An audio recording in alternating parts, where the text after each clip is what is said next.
everlasting hills of Oklahoma, they hold 1,000,000 treasures to be found. Golden grain on hills of green, wave to valleys cool and clean. Too bad some folks have never seen the everlasting hills of Oklahoma.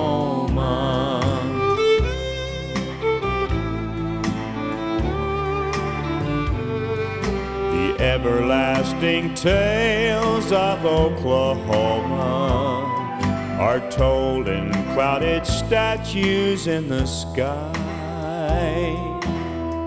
Pioneers who long have gone, their wagon wheels still rumble on. When thunder peals and falls upon the everlasting hills of Oklahoma.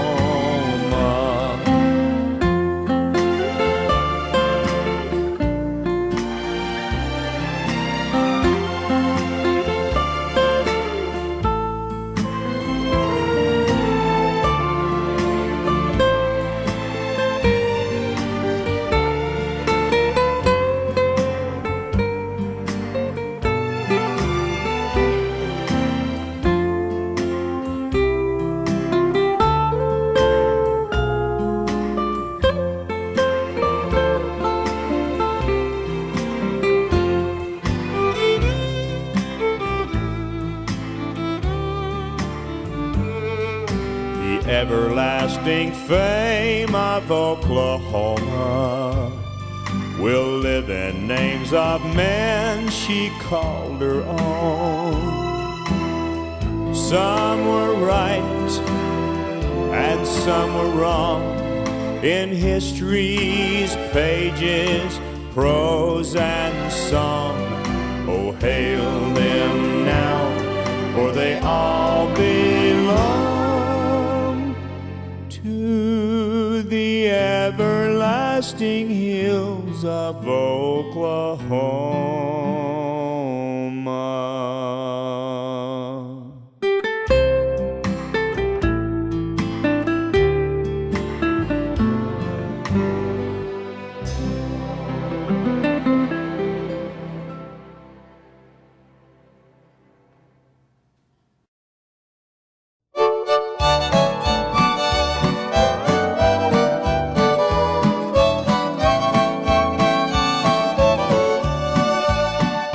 Many months have come and gone since I wandered from my home in those Oklahoma hills where I was born.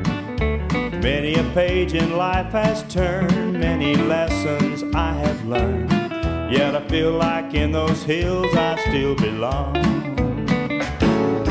Way down yonder in the Indian Nation, I rode my pony on the reservation in those Oklahoma hills where I was born. Way down yonder in the Indian Nation, a cowboy's life was my occupation in those Oklahoma hills where I was born. But as I sit here today, many miles I am away from the place I rode my pony through the draw, where the oak and blackjack trees kiss the playful prairie breeze. I feel like in those hills I still belong. Way down yonder in the Indian Nation, I rode my pony on the reservation in those Oklahoma hills where I was born. Way down yonder in the Indian Nation, a cowboy's life was my occupation in those Oklahoma hills where I was born.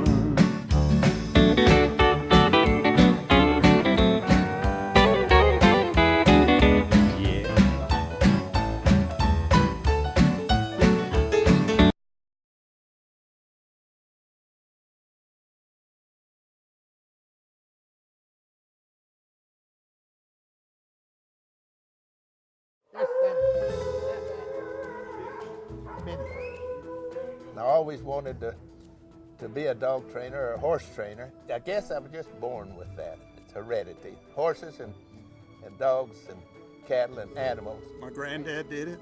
His brother did it on my mom's side. Yeah, Bill. Dad, Ronnie Jr., Rick, myself. Pretty much the first things I remember when I was growing up was with the dogs and horses and outside. We went to Canada during the summer for training dogs.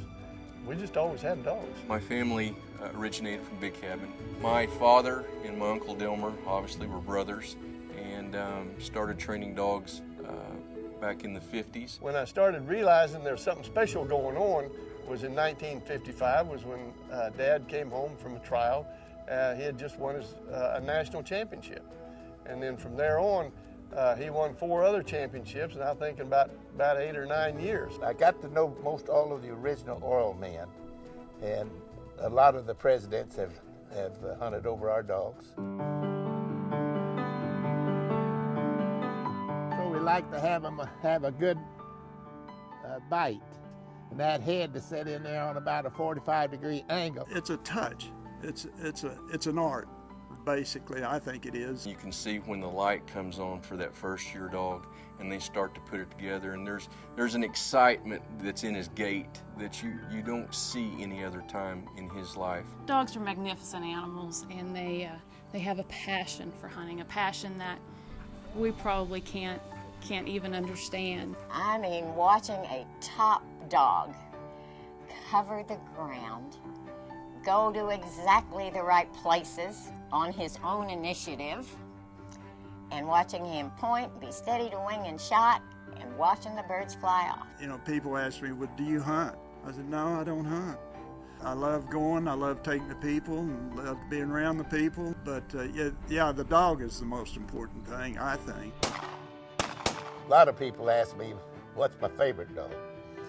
I don't have a favorite dog, just like I don't have a favorite son. I love them all. If you're a friend, they want to work with you. They want to learn. And they enjoy learning if you present everything in the right way. And this is, of course, one of the things that Delmar has done. He's shown these dogs how to do things and make it a fun thing and taught people how to do it. You know, I think what makes my uncle special is that he was ahead of his time in that the dog's mind is the primary focus. Every time Delmar comes in the kennel, you know you're going to learn something new. Here, Sam. Attaboy. He has a great attitude. He has a love and a passion for life, and a love and a passion for animals and people. I think he's a born teacher. He has the ability to show you, explain to you, make sense of something you have never even considered before. So I want him to, when I take and pick up that leg, he'll let me have it and not try to take it back. I think this award means more to him than anything he's ever won, and he's got a lot of plaques. He's won 5 national championships in field trials. I think it means a lot. He's won Bird Dog Hall of Fame and numerous awards and everything. And I'd say this is one of his top awards that has gotten. He called me to tell me about it, and he was excited as a school kid at lunchtime. He really got a great boost out of it. And what a wonderful tribute, and he understood that. It's a great tribute to somebody that spent a lifetime doing what he's done. I always like to say less than your best is failure. So anything you do, you always do your best. That's why you can make a winner out of anybody. They go out there and you get them to do the best they can do, they're going to be a winner. Not that they're going out here and maybe win something or anything, but they're a winner if they'll do the best that they can do.